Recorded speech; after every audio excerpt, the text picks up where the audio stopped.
Low-income families in New York are feeling the pinch of the so-called sequester. The automatic multi-billion-dollar spending cuts, which kicked in last year after Congress failed to agree a budget. People are being told to find smaller and cheaper apartments or see the rent skyrocket. RT's Marina Portnaya met one of them.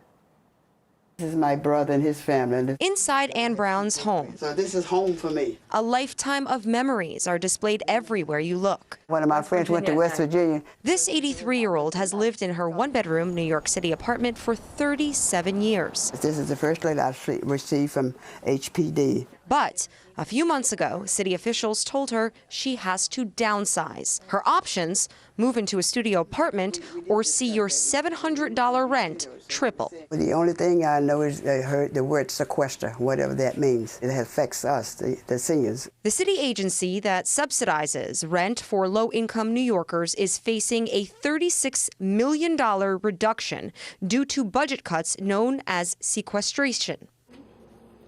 As a result, thousands of seniors like Ann are being forced to shrink their lives into smaller and cheaper apartments. I'm not physically able, not financially able. What am I going to do with my furniture? Just sit it on the sidewalk? I can't afford to store it, so what am I going to do with it?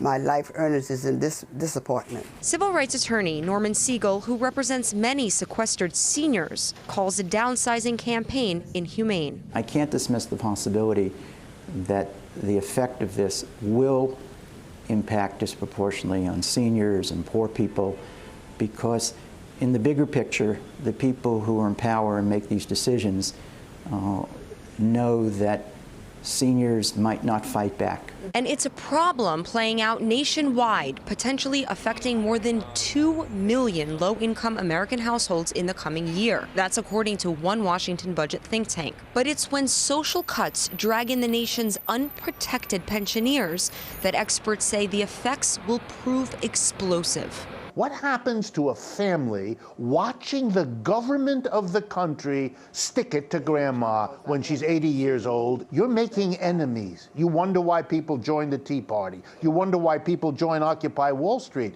Well, many times the reasons are grandma. In the current era of budget cuts, the country's elderly, most in need of government assistance and stability, are being displaced. Vulnerable citizens forced to spend their golden years suffering the consequences of Washington's debt and overspending. It's like putting somebody in prison that didn't commit a crime. That's the way I see it. What did we do to cause this deficit?